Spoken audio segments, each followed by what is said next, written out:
All right, sorry, that last video had a little bit of an abrupt ending because sometimes my QuickTime player just decides it wants to stop because, technology.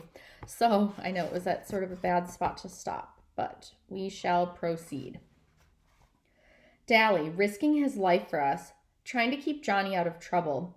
And now he was a dead juvenile delinquent, and there wouldn't be any editorials in his favor. Dally didn't die a hero. He died violent and young and desperate, just like we all knew he'd die someday. Just like Tim Shepard and Curly Shepard and the Brumley boys, and the other guys we knew would die someday. But Johnny was right. He died gallant. Steve stumbled forward with a sob, but Soda caught him by the shoulders. Easy, buddy, easy, I heard him say softly. There's nothing we can do now. Nothing we can do. Not for Dally or Johnny or Tim Shepard or any of us.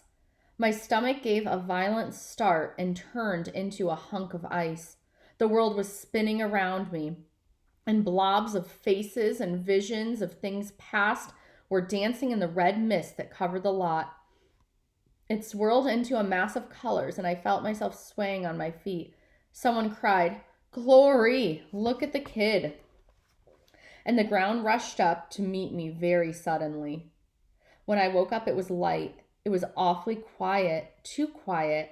I mean, our house just isn't naturally quiet. The radio's usually going full blast, and the TV is turned up loud, and people are wrestling and knocking over lamps and tripping over the coffee table and yelling at each other. Something was wrong, but I couldn't quite figure it out. Something had happened. I couldn't remember what. I blinked at Soda. I blinked at Soda bewilderedly. He was sitting on the edge of the bed watching me. "Soda?" My voice sounded weak and hoarse. "Is somebody sick?" "Yeah." His voice was oddly gentle. "Go back to sleep now." An idea was slowly dawning on me. Am I sick? He stroked my hair. "Yeah, you're sick. Now be quiet." I had one more question. I was still kind of mixed up. "Is Derry sorry I'm sick?" I had a funny feeling that Derry was sad because I was sick. Everything seemed vague and hazy. Soda gave me a funny look. He was quiet for a moment. "Yeah, he's sorry you're sick. Now please shut up, will ya? Honey, go back to sleep." I closed my eyes. I was awful tired. When I woke up next, it was daylight, and I was hot under all the blankets on me. I was thirsty and hungry, but my stomach was so uneasy, I knew I wouldn't be able to hold anything down. Derry had pulled the armchair into the bedroom and was asleep in it. He should be at work, I thought. Why is he asleep in the armchair? "Hey, Derry," I said softly, shaking his knee. "Hey, Derry, wake up." He opened his eyes. "Ponyboy, you okay?" "Yeah," I said, "I think so." Something had happened, but I still couldn't remember it, although I was thinking a lot clearer than I was the last time I'd waked up. He sighed in relief and pushed my hair back. "Gosh, kid, you had us scared to death." What was the matter with me? He shook his head. "I told you you were in no condition for a rumble. Exhaustion, shock, minor concussion. And Two-Bit came blubbering over here with some tale about how you were running a fever before the rumble and how it was all his fault you were sick. He was pretty torn up, all right." Or torn up that night, Derry said. He was quiet for a minute. We all were. And then I remembered. Dallas and Johnny were dead. Don't think of them, I thought. Don't remember how Johnny was our buddy. Don't remember that he didn't want to die. Don't think of Dally breaking up in the hospital, crumpling under the streetlight. Try to think that Johnny is better off now. Try to remember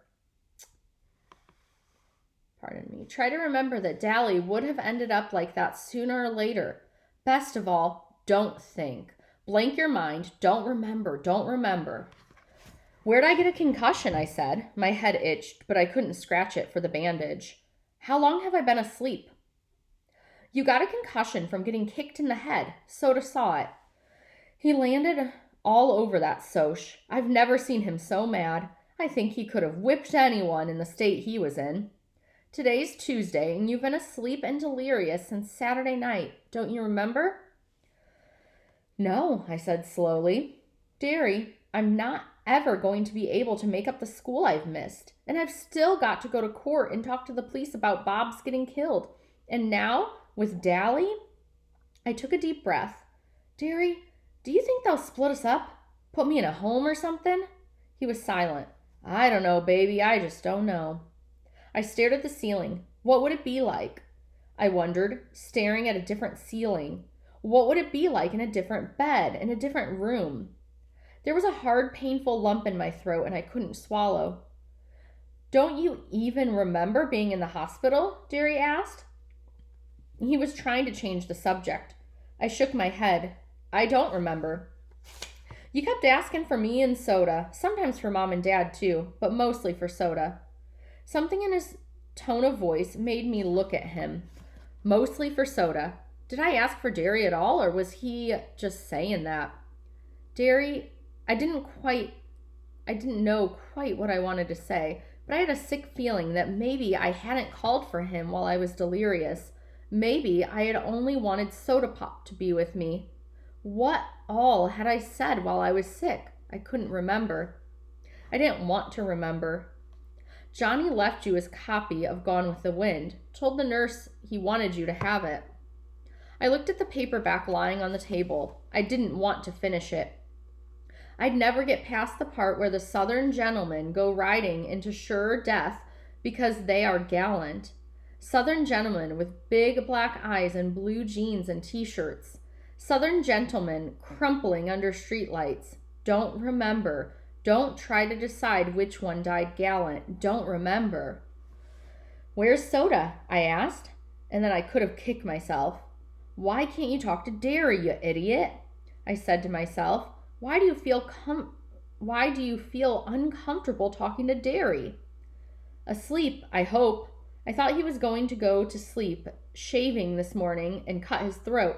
I had to push him to bed, but he was out like a light in a second. Derry's hopes that Soda was asleep were immediately ruined because he came running in, clad only in a pair of blue jeans. Hey, pony boy, he yelped and leaped for me, but Derry caught him. No rough stuff, little buddy. So Soda had to content himself with bouncing up and down on the bed and pounding on my shoulder. Gosh, but you were sick. You feel okay now? I'm okay, just a little hungry. I should think you would be, Derry said.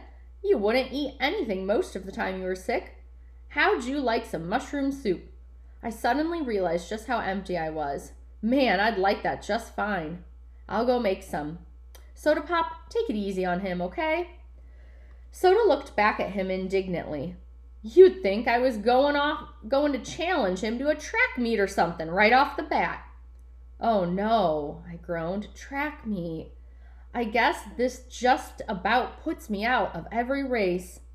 I won't be back in condition for the meets, and the coach was counting on me. Golly, there's always next year, Soda said. Soda never has grasped the importance Derry and I put on athletics.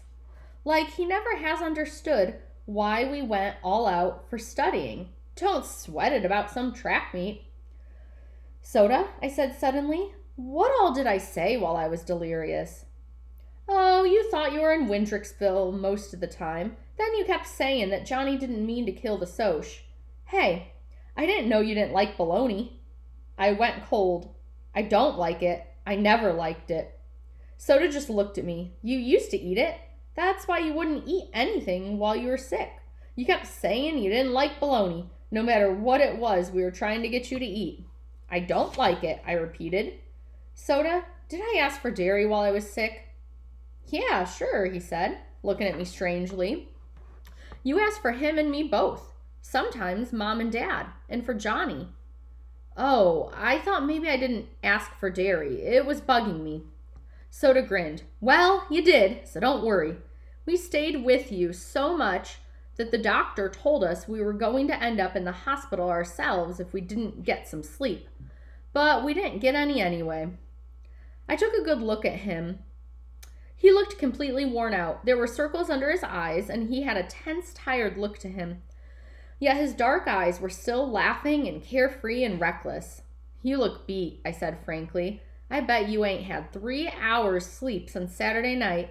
He grinned but didn't deny it. Scoot over. He crawled over me and flopped down, and before Derry came back in with the soup, we were both asleep.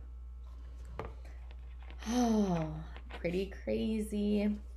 Sad. Hoping that the boys get some resolution soon. All right. I miss all of you, love you, and have good days. Make positive, happy choices.